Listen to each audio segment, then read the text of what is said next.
Good evening and welcome to the Tibet Center here at 151 West 30th. West 30th Street, 3rd floor. Sit down, sit down.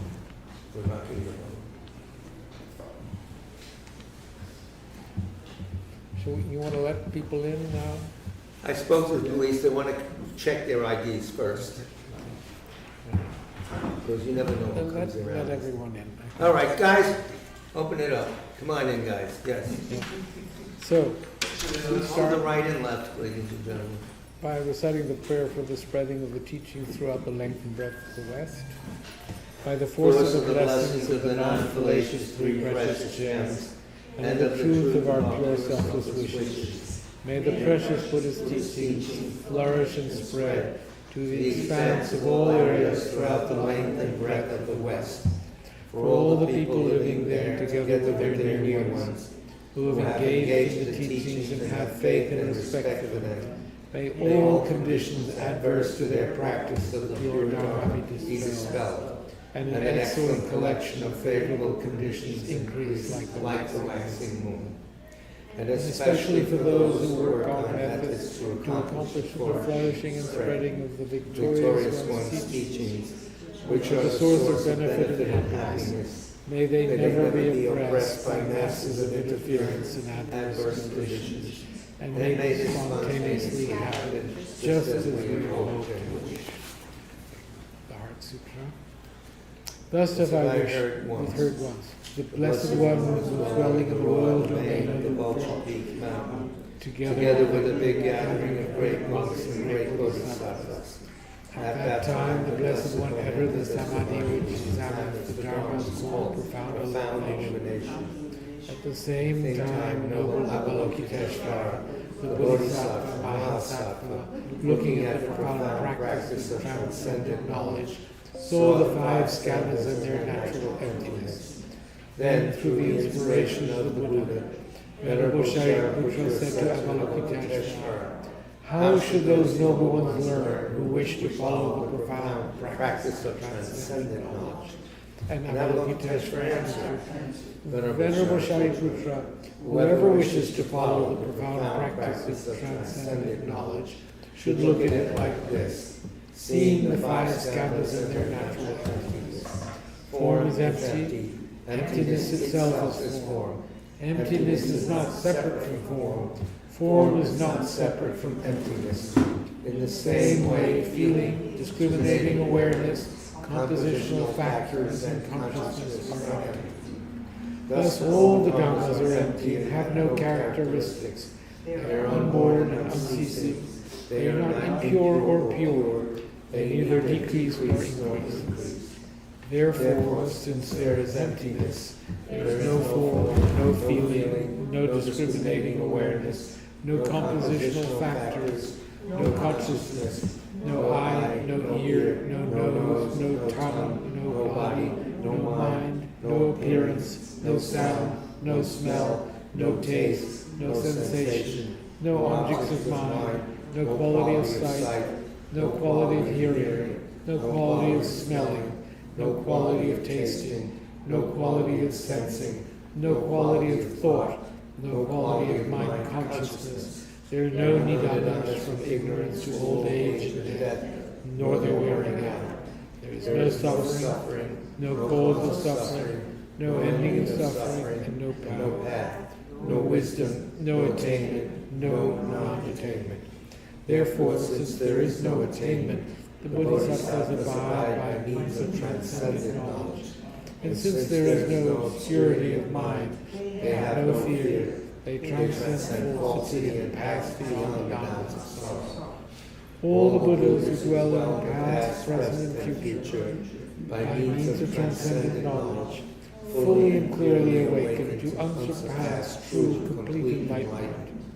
Therefore, the mantra of transcendent knowledge, the mantra of deep insight, the unsurpassed mantra, the unequaled mantra, the mantra which calms all suffering should be known as truth, for there is no deception. In transcendent knowledge, the mantra is proclaimed, Tayata Om Gate, Paragate, Arasangate, Bodhisattva. O Shariputra, This is how Bodhisattva Mahasaka should learn profound transcendent knowledge. then the Blessed One arose from that samadhi and praised the Bodhisattva Mahasaka Avalokiteshvara, saying, Good, O son of noble family, profound transcendent knowledge should be practiced just as you have taught, and the Tathagatas will rejoice. When the Blessed One said this, Shariputra and Avalokiteshvara, that whole gathering in the world with its gods, humans, Asuras, and Gandharvas, their hearts full of joy, praise the words of the Blessed One. Generate bodhicitta. With the wish to free all beings, I shall always go for refuge to the Buddha, Dharma, and Sangha until I reach full enlightenment. Inspired by wisdom and compassion, today in the Buddha's presence, I generate the mind intent on full awakening for the benefit of all sentient beings.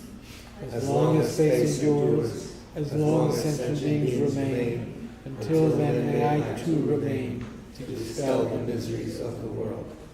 With the wish to free all beings, I shall always go for refuge to the Buddha, Dharma, and Sangha until I reach full enlightenment. Inspired by wisdom and compassion, today in the Buddha's presence, I generate the mind intent on full awakening for the benefit of all sentient beings. As long as space endures, as long as sentient beings remain, until then may I too remain to dispel the miseries of the world. With the wish to free all beings, I shall always go for refuge to the Buddha, Dharma, and Sangha until I reach full enlightenment. Inspired by wisdom and compassion, today in the Buddha's presence, I generate the mind intent on full awakening for the benefit of all sentient beings. As long as space endures, as long as sentient beings remain, until then may I too remain to dispel the miseries of the world.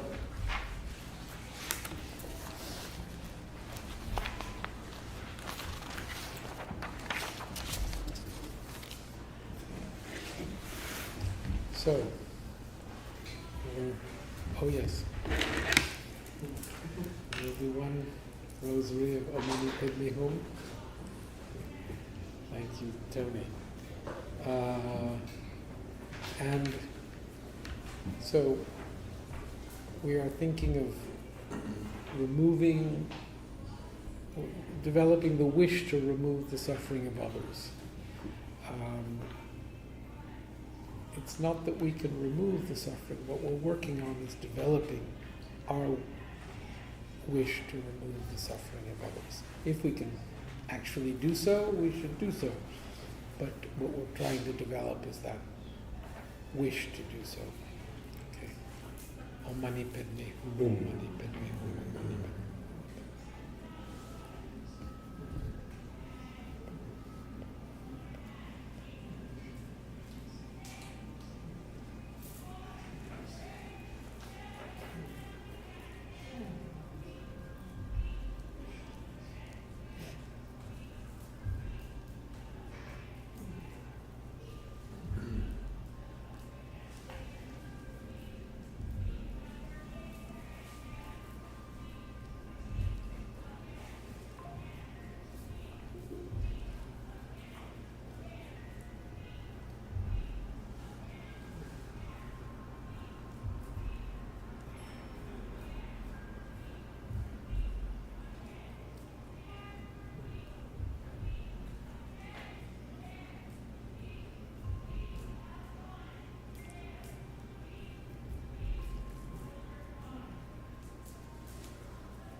Om Mani Padme Hum. So, reciting Om Mani Padme Hum, and developing this wish to remove the suffering of others it's a wonderful thing to make part of your life. People, when you walk around in robes, people come up and ask questions in the street, and people often ask me, so what kind of a practice should I do? What should I, how can I meditate? How can I practice? And to take a simple mantra like Om Mani Padme Hum and to use it to bring attention to this simple wish to remove the suffering of others. And as you walk through the street, if you just say Om Mani Padme Hum, Om Mani Padme Hum, Om Mani Padme Hum, and you see different people, you see the people who are asking for money, who are having a difficult time, and if as you see them you can think, I wish I could remove that person's suffering. It's not that we can, but we develop the wish to. Then you see people walking down the street, and you see the people who are in a hurry, and or the people who seem to be a little bit lost, and you see whatever kind of person, whatever state they're in, you work towards developing the wish to remove their suffering. There's no better practice. There's no more wonderful thing to work on. And we can say, but I'm not helping them. It's not that I am actually contributing towards their well-being by this. This is sort of a self thing. Actually, working on oneself is probably the most effective contribution that we can make towards the happiness of others. There's not much we really can contribute. Of course, if we're a doctor or we're a nurse or whatever, there are different jobs or different practices that we can engage in that are of direct benefit to others. But no matter what we're doing, if we do it with the intention to help others, with the wish to help others, we are benefiting to the greatest extent that we can.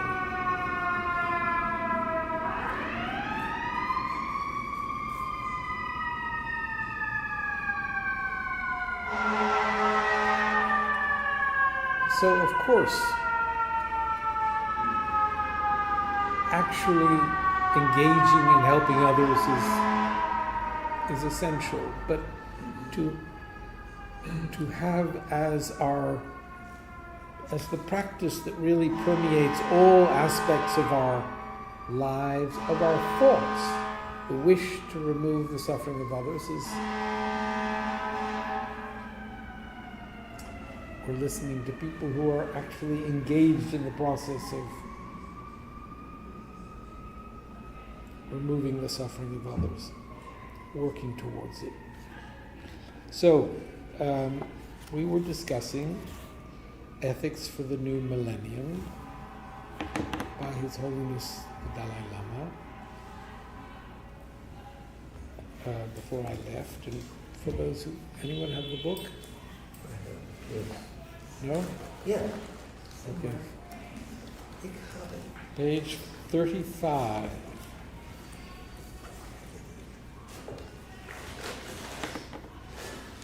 So, His Holiness, this is chapter 3, begins with an anecdote. At a public talk I gave in Japan a few years ago, I saw some people coming towards me carrying a bunch of flowers. I stood up in anticipation of receiving their offering, but to my surprise, they walked straight past me and laid the flowers on the altar behind me. I sat down feeling somewhat embarrassed. Yet again, I was reminded that the way in which things and events unfold does not always coincide with our expectations. Indeed, the fact of life that there is often a gap between the way in which we perceive phenomena and the reality of a given situation is the source of much unhappiness. This is especially true when, as in the example here, we make judgments on the basis of a partial understanding which turns out not to be fully justified. You have examples of this?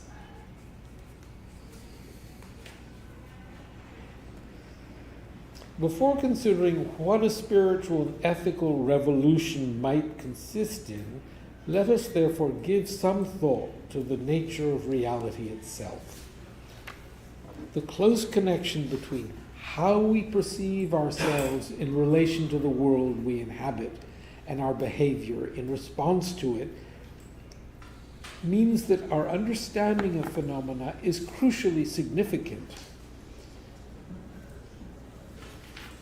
I'm going to reread that. The close connection between how we perceive ourselves in relation to the world we inhabit and our behavior in response to it means that our understanding of phenomena is crucially significant. If we don't understand phenomena, we are more likely to do things to harm ourselves and others. So here we're going to discuss the way we view a phenomenon and the way it actually exists. And here we're getting into Buddhist philosophy, and you have different schools of Buddhist philosophy that view the way things exist, the way phenomena exist, differently from those who consider that a phenomenon exists maybe not permanently, but has a quality of existence from its own side, all the way through to those who believe that a phenomenon exists as the same nature as the mind that is apprehending it, to those who view phenomena as having absolutely no intrinsic or inherent or independent existence whatsoever. So you have these different schools of thought, and it is the job of us to determine what the actual way in which phenomena exist might be. That's,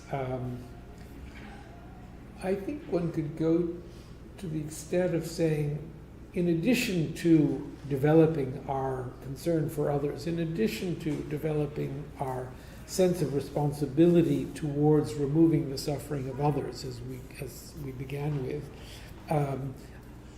the importance of figuring out how phenomena actually exist.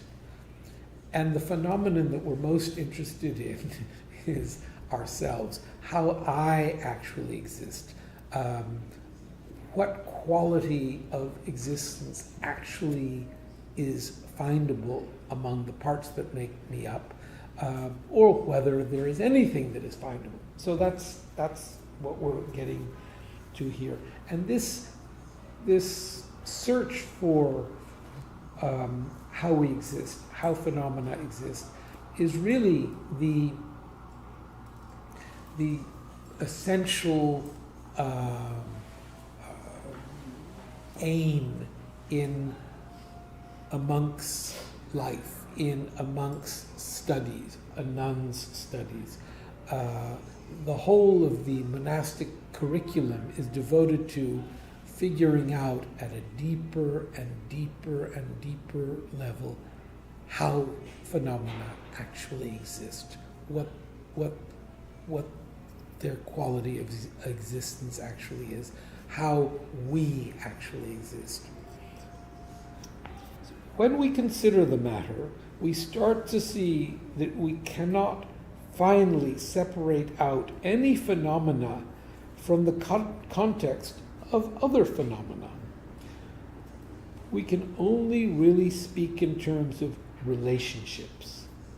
In the course of our daily lives, we engage in countless different activities and receive huge sensory input from all that we encounter. The problem of misperception, which of course varies in degrees, usually arises because of our tendency to isolate particular aspects of an event or experience and see them as constituting its totality. This leads to a narrowing of perspective, and from there to false expectations. So, I'd love to hear your examples of such tendencies. The tendency to isolate a particular aspect of an event or experience and see that particular aspect as constituting a totality. Well, I think very often, just to mention, well, let's say, I think these things happen in almost any kind of, for instance, when you're conducting business of some kind, and let's say you go, let's say you want to rent a property or something, and then so you consult with a real estate, because you might have this idea that of this, the looking, you might have the assumption that this person is looking for this thing for you, but in fact, it might be they're trying to, on the other hand, rent it for somebody else. And where do they actually come together? And in that sense, I guess you always would start from being doubtful. Or you might, be at the bank and somebody says, oh, we have this financial product. No, actually the person doesn't tell you that. He says, like, this is something you might be interested in. But in fact, it's a product that is trying to sell. So, I don't know, and very often we think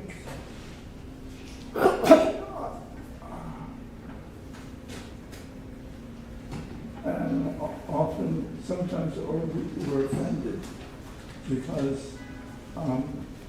somebody, you want to get somebody's attention and they turn away. And you might think, well, gee, that, but no, actually that maybe that person was really disturbed by an interior thought and they didn't even really notice that you were trying to get their attention. So it was not, trying to make you feel bad, but it was just that in your case, you did not understand that person's situation. And so actually in my, I usually try, when that kind of thing happens, I usually try to never be offended because I never, actually even if it was me, but I didn't know. I mean, they might never particularly be so. So the example that John just gave of our misinterpreting a situation and our actually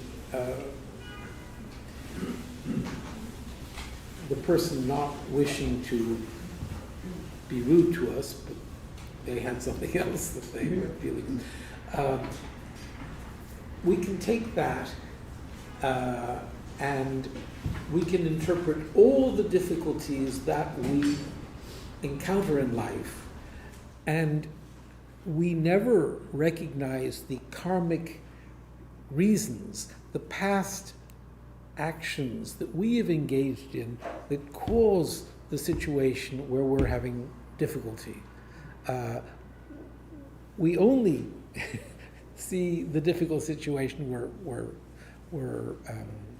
confronted with.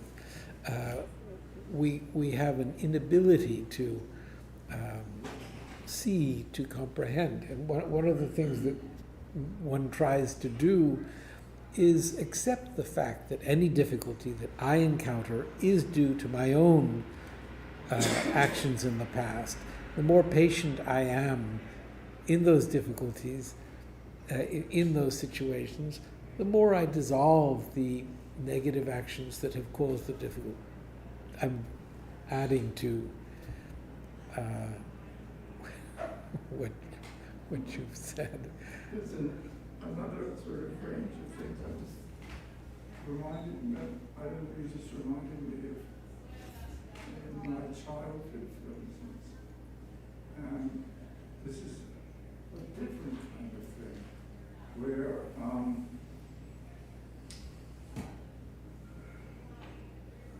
people, I guess I was thought to be gifted. And then so people started to expect things from me.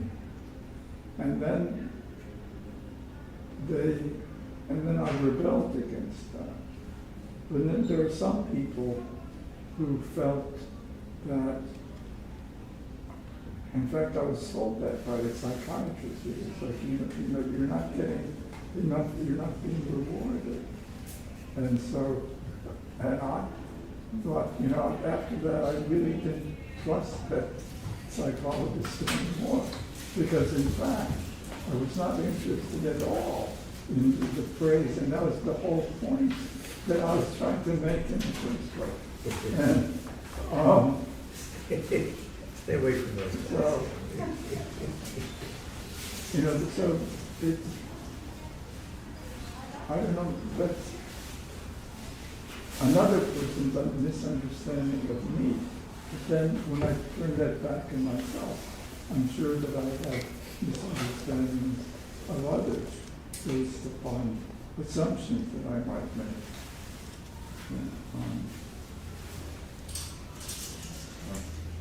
Anyone else want to?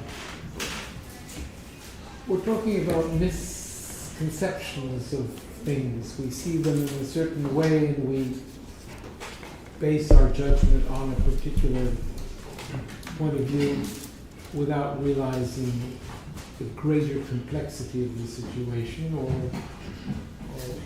whether it's one way or another.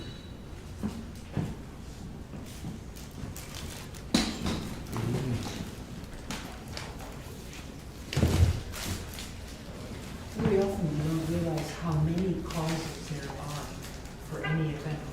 We identify one that suits our thinking, either to or for cues, and we don't realize it's so many.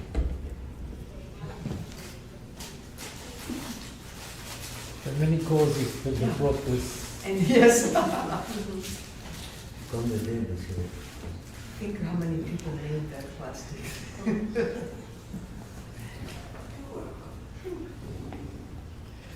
So, when we consider reality itself, we quickly become aware of its infinite complexity. And we realize that our habitual perception, gosh. Oh.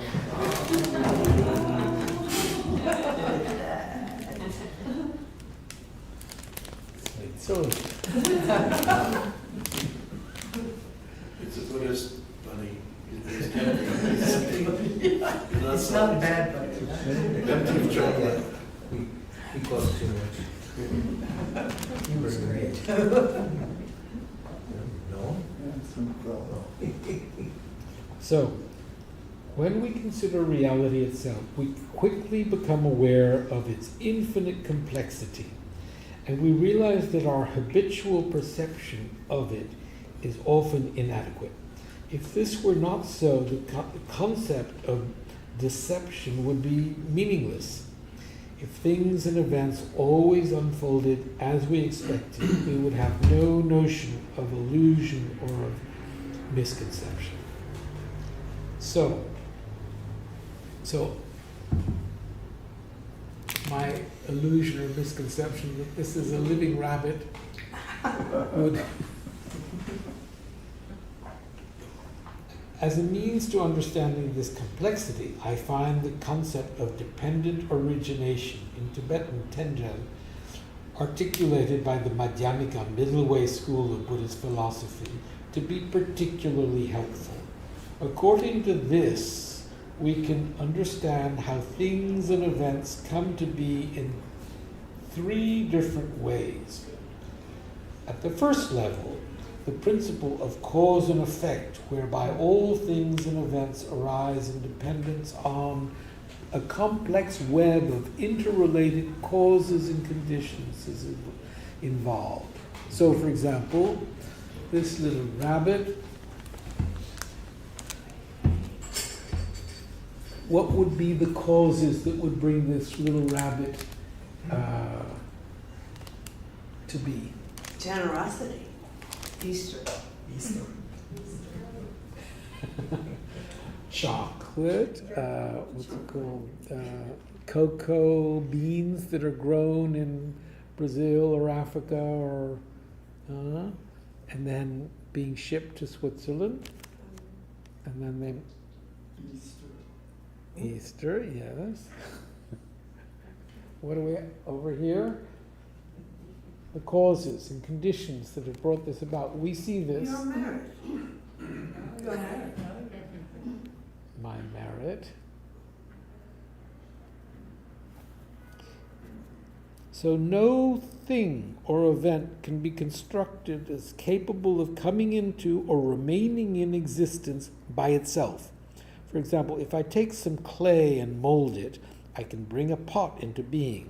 Same way that we can mold the chocolate. The pot exists as an effect of my actions. At the same time, it is also the effect of a myriad of other causes and conditions. These include the combination of clay and water to form its raw materials. And beyond this, we can point to the coming together of the molecules, the atoms, and other minute particles from which these constituents, which are themselves dependent on innumerable other factors. Then there are the circumstances leading up to my decision to make a pot. And there are the cooperative conditions of my actions as I give shape to the clay. All these different factors make it clear that my pot cannot come into existence independently of its causes and conditions. Rather, it is dependently originated. So here again, looking at this, looking at whatever, any phenomenon, anything, when we categorize, we talk about things and non-things. That's one of the sort of divisions of phenomena. And things are caused. They can perform a function. That's the definition of a thing. Thoughts, ideas, concepts are not things. They are phenomena. They exist, but they are not things. They cannot perform functions. They're not impermanent. So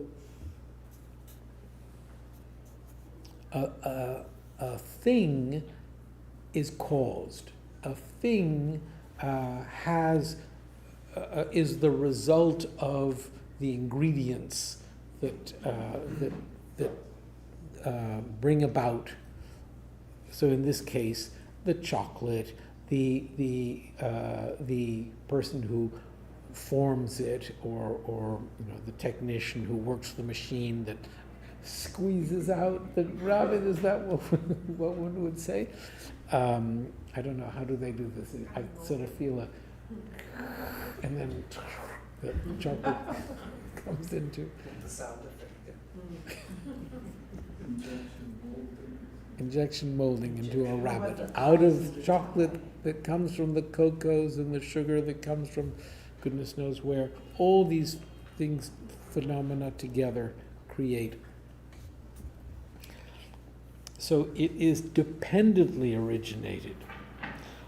On the second level of tendrel can be understood in terms of the mutual dependence which exists between parts and a whole.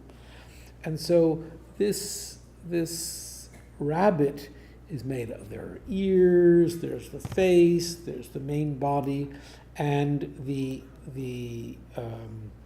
rabbit is made up of its parts. So the rabbit depends on its parts in the same way that it depends on the ingredients that bring it about. The chocolate, the cocoa leaves, and the whole. Without a whole, the concept of parts makes no sense. The idea of whole is predicated on parts, but these parts themselves must consist of the wholes comprised of their parts. So there's an interdependence. A whole is dependent on parts. Parts, if they are parts of a whole. So they only really exist as parts in that they are parts of a whole. So there's a mutual dependence between parts and whole. On the third level, all phenomena can be understood to be dependently originated because when we analyze them, we find that ultimately they lack independent identity.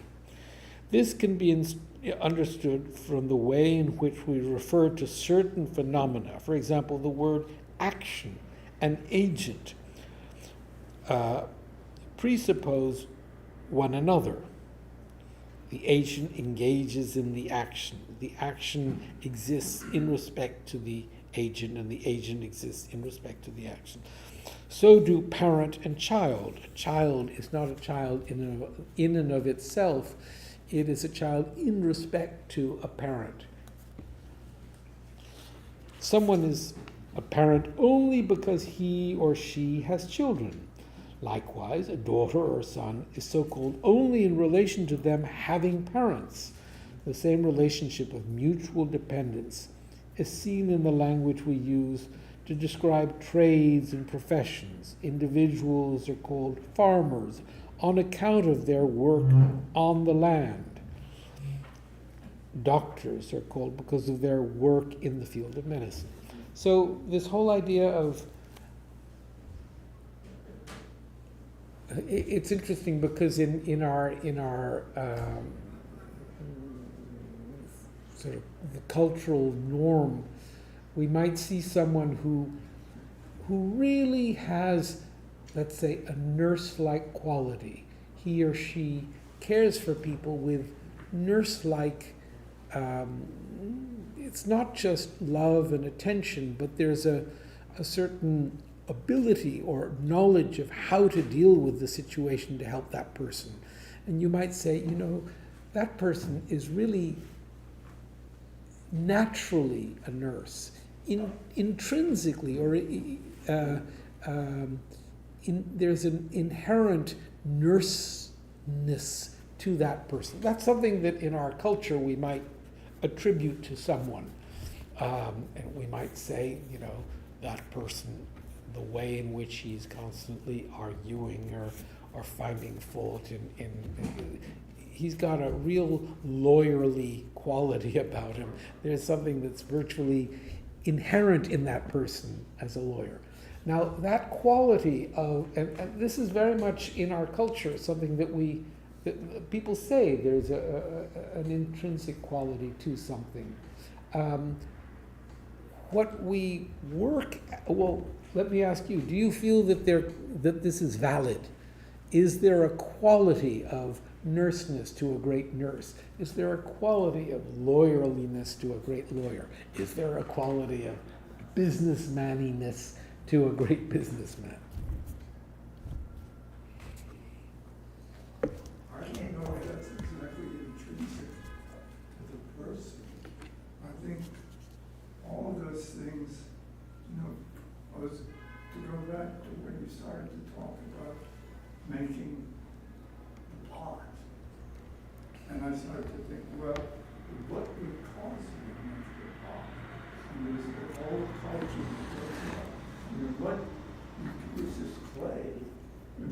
you suddenly get the idea that you can make this thing? And it's in the same way, like if you're a lawyer, and it's actually, well, that becomes very complicated because of all of the kinds of things that you're expected to deal with that are probably, in fact, even the reason why they exist is that they're probably too complicated for most people to try, and they don't want to deal with it. Why lawyers exist? Is that what Yes. you're saying? Well, I mean, there's some people that say the purpose of the lawyer is to find out what's not illegal yet. But, Yeah. no, it's, and also I would say, I don't think that people intrinsically have that kind of quality. I think that's a kind of culture. That, Acquired. You have to acquire that through training, essentially. And, you get yourself into that mind and then that's what you become. So do you think that as a result of training, it can suddenly become intrinsic? No. It can be Contradiction. quasi-intrinsic. You behave as if it were intrinsic. In other words, you were not necessarily born with it. But So it what if you becomes- are born with it? Is there an intrinsic well, I nature think you're to, born with- someone has freckles, that's an intrinsic part of them? What's your definition of intrinsic? Ooh. Ooh. What is yours? I don't think he and I are having the same perception of intrinsic. No, I think you probably are. There's an intrinsic quality to intrinsic that you are both agreeing to. No, but the question is very important.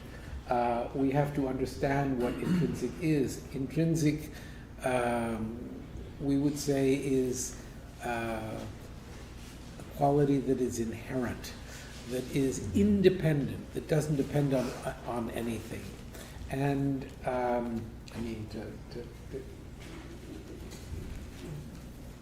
what you just explained about how a lawyer, his lawyerliness is not something that is innate, it is something that is cultivated. It is, he trains, she trains, and develops this to a point where it can become natural, but it is still something that is cultivated. The nurse in the same way.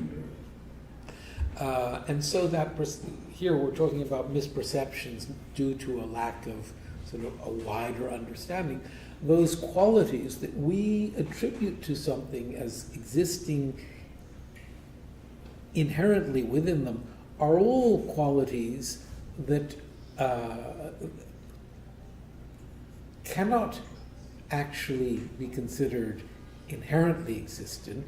They are all qualities that are either caused or the result of parts, or are simply our perception of things, something that we name, that we can see someone as acting in a very lawyerly way and think that person seems to have a lawyerly nature.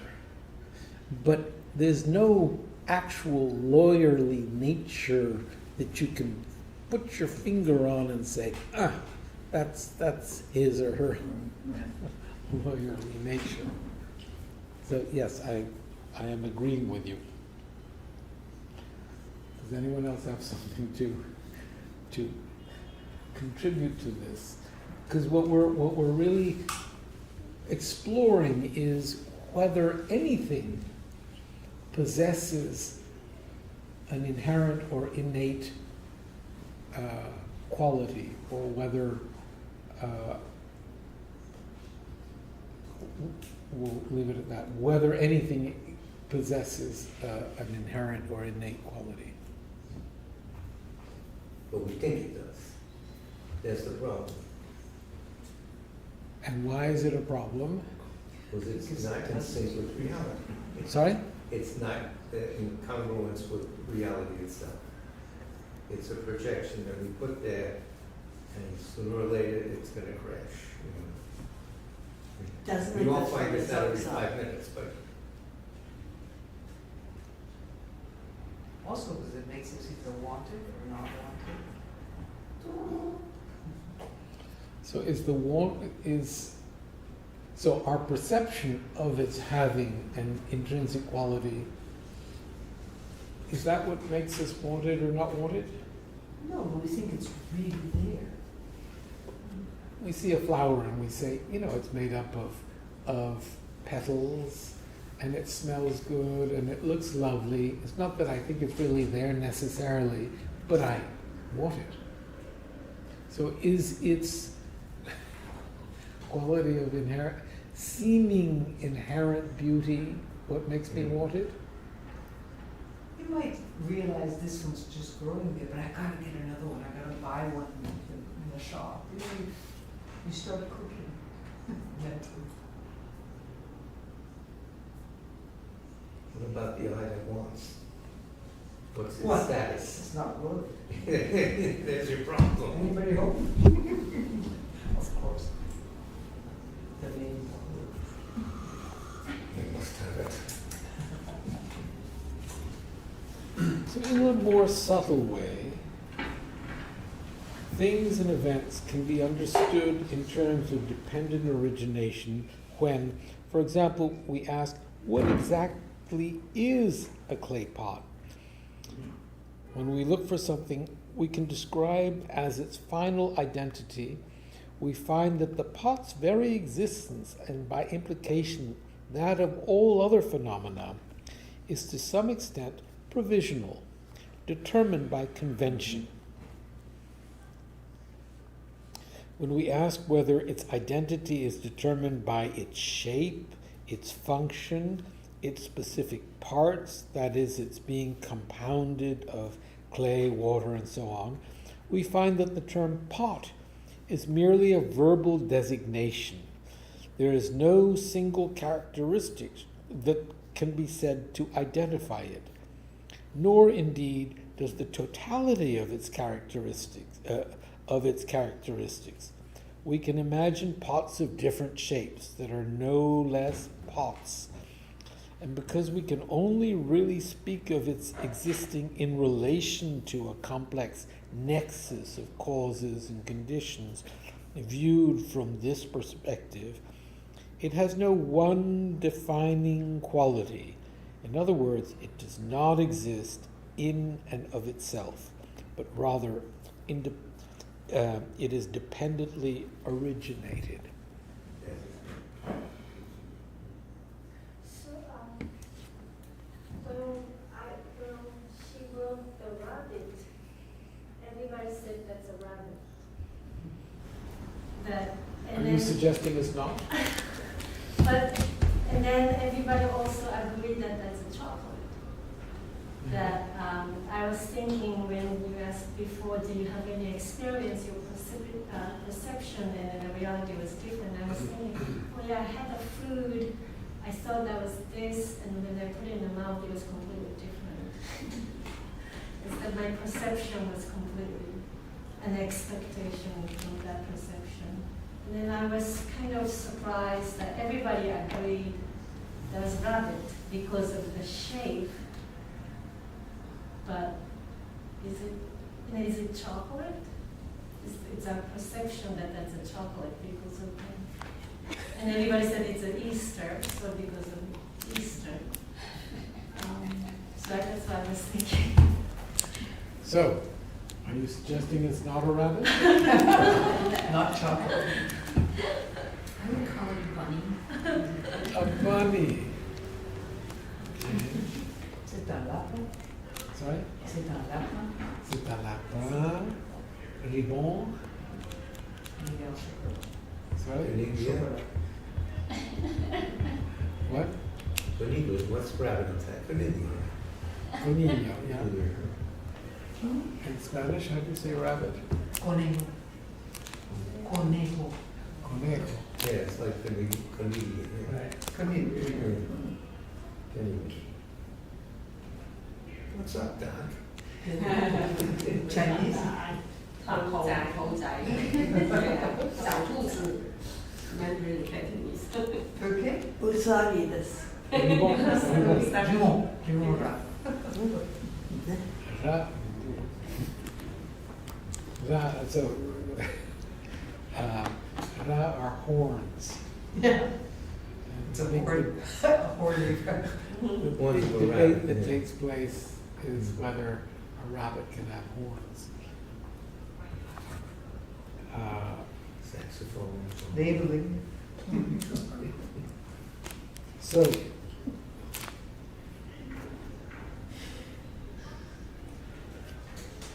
so you were saying, you were, Because this one is just at the pot shape, if we understand that's a pot, but it depends on the shape, so what made out of, so I kind of connected with the rabbit. so where do you put this in all those categories? This one is difficult because the rabbit is a sentient being and this is not a sentient being. The shape of the rabbit that we agree. Well, I think a major difficulty is that we have to use words to describe things, like the pot and the rabbit, and that they have an existence. The word is an existence that is not, is quite separate, I think, from the actual pot itself or the rabbit. And No, but the words are related to your perceptions, so that you are seeing something that has the shape of a rabbit, And so we say rabbit. and it seems to be made of something that resembles chocolate, so we say chocolate. But it's kind of imprecise. But what's rather interesting is that we are all talking about our different perceptions of what is here. And we are, as you were saying, we are doing so, we are giving certain qualities or imputing certain qualities upon a bunch of parts. Ears that are, the fact that the ears are elongated, they have a certain rabbit-like. What else do we have here? The rabbit is wearing a tie. That's why. It's very nice to have here. Very, very elegant. The rabbit has one ear with a lot of fluffy stuff on it, and the other ear is smooth. So there are all these qualities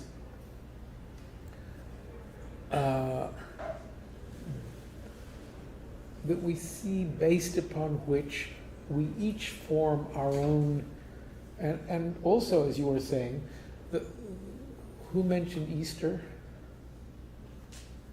You did. Oh. No. Attributing an Easter quality, I have no idea what the relationship between bunny rabbits and Easter is, but. Oh, I'm sure there is. Right? The chocolate eggs. Well, what's Easter the- bunny eggs, the chocolate eggs. Oh, and you're saying that bunnies are procreate by eggs? Chocolate eggs. It's a mystery. The Easter Bunny originated as a German Lutheran folk character known as Osterhaus Easter Fairy in the 17th century, representing a judge of children's behavior and a symbol of fertility. Rabbit's reputation for rapid breeding symbolized new life and spring, with the hare traditionally considered the messenger of the spring gods. AI. So, in other words, all of those qualities are imputed upon this chocolate, this piece of chocolate that was made in Switzerland and has no sentience whatsoever. So, all of the qualities are coming from each of us, as well as, you know, the person who got the cocoa beans, and the person who planted the cocoa bushes or trees or whatever they are, and the factory workers in Switzerland who, so all of those things together, we are here spending a whole class talking about what this thing actually is. I think that we should, are we allowed to taste it before Easter? After class, we have another 3 minutes.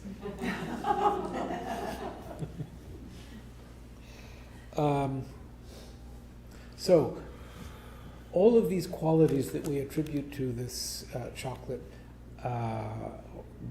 bunny rabbit that's sitting here are things that we do all the time. We attribute qualities to things, to people, whatever, and we attribute certain qualities to ourselves too. We view ourselves as possessing a quality of existence, and we thereby feel proud or angry when things don't go the way we want, or jealous, or we wish to satisfy or please ourselves in different ways.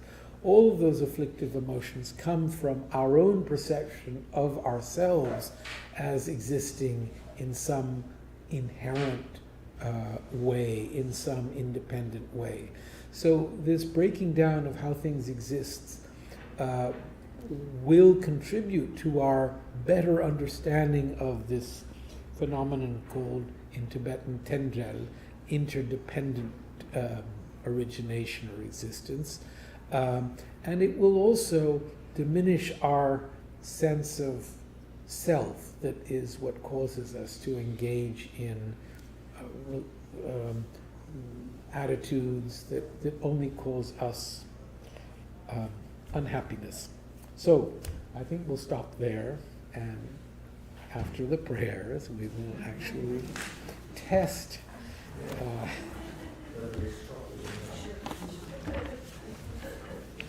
so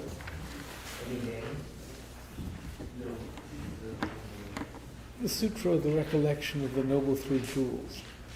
I prostrate to the Omniscient One. Thus the Buddha, Bhagavat, Tathagata, Arhat, Samyak Sambuddha, the learned and virtuous one, the Sugata, the knower of the world, the charioteer and tamer of beings, the teacher of Devas, is the Buddha Bhagavat. The Tathagata is in accord with all merit. He does not waste the roots of virtue. He is completely ornamented with all patience. He is the basis of the treasures of merit. He is adorned with the minor marks. He blossoms with the flowers of the major marks. His activity is timely and appropriate. Seeing him is without disharmony. He brings true joy to those who long with faith. His knowledge cannot be overpowered. His strength cannot be challenged. He is the teacher of all sentient beings. He is the father of Bodhisattvas. He is the king of noble ones. He is the guide of the world's journey to the city of Nirvana. He possesses immeasurable wisdom. He possesses inconceivable confidence. His speech is completely pure. His melody is pleasing. One never has enough of seeing him. His form is incomparable. He's not stained by the realm of desire. He's not stained by the realm of form. He's not affected by the formless realm. He's completely liberated from suffering. He's completely and utterly liberated from the skandhas. He's not possessed with dhatus. His ayatanas are controlled. He's completely cut the knots. He's completely liberated from extreme torment. He's liberated from craving. He's crossed over the river. He's perfected in all the wisdoms. He abides in the wisdom of the Buddha Bhagavats who arise in the past, present, and future. He does not abide in nirvana. He abides in the ultimate perfection. He dwells on the Buddha where he sees all sentient beings. All these are the perfect virtues of the greatness of the Bhagavad Gita. The Holy Dharma is good in the beginning, good in the middle, and good at the end. Its meaning is excellent, its words are excellent, it is uncorrupted, it is completely perfect and completely pure. It completely purifies. The Bhagavad teaches the Dharma well. It brings complete vision. It is free from sickness. It is always timely. It directs one further. Seeing it fulfills one's purpose. It brings discriminating insight for the wise. The Dharma which is taught by the Bhagavad is revealed properly in the Vinaya. It is renunciation. It causes one to arrive at perfect enlightenment. It is well without contradiction. It is pithy. It is trustworthy and puts an end to difficulty. As for the Sangha of the great Jnana, they enter completely. They enter insightfully. They enter straightforwardly. They enter harmoniously. They are worthy of veneration with joint palms. They are worthy of receiving prostration. They are filled with glorious merit. They are completely capable of receiving all gifts. They are an object of generosity. They are a great object of complete generosity. The protector who possesses great kindness, the omniscient teacher, the basis of oceans of merit and virtue. I prostrate pure, the cause of freedom from passion, virtuous, liberating from the lower ones. This alone is the supreme object. I prostrate having been liberated, they show the path to liberation. They are fully dedicated to the disciplines. They are a holy field of merit and possess virtue. I prostrate the sun.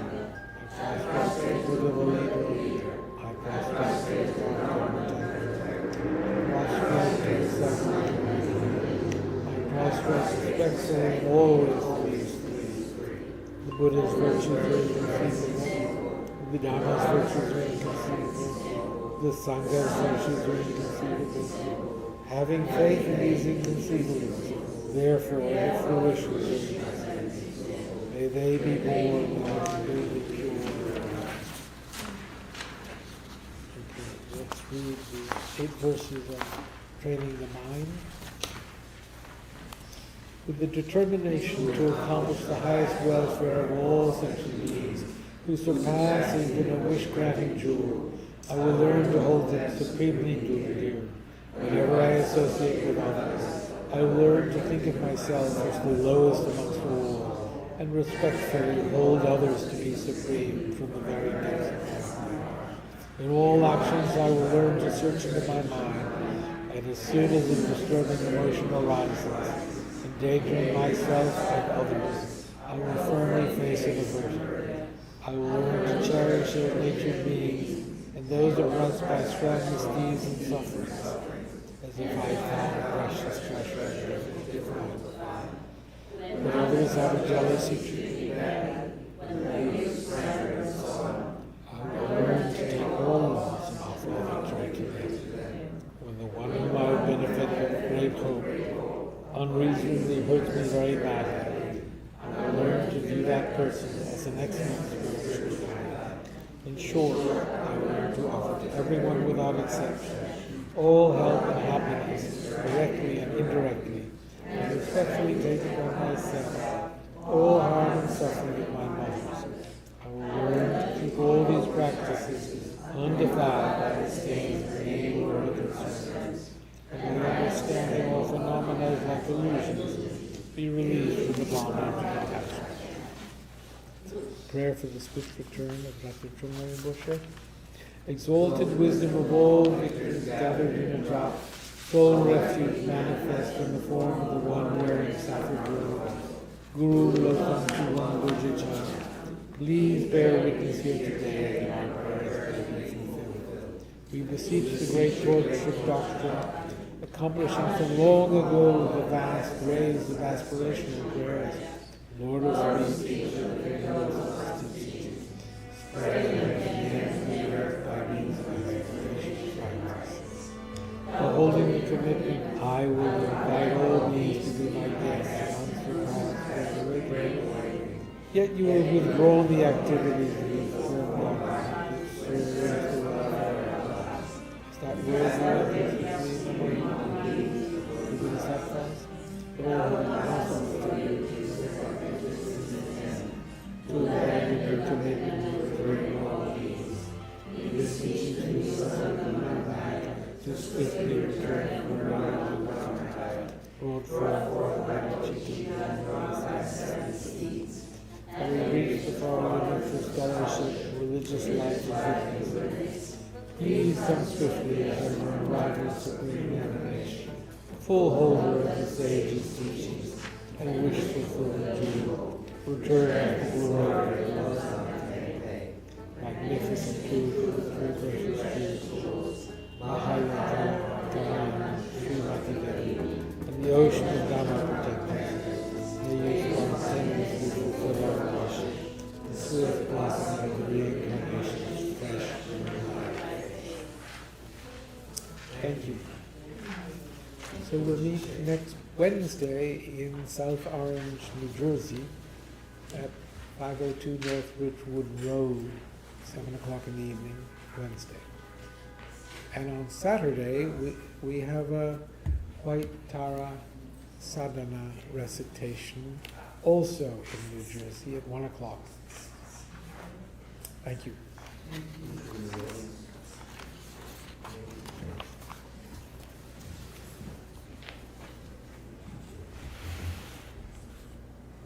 Where did you get that picture? You don't know. He said some inspiration.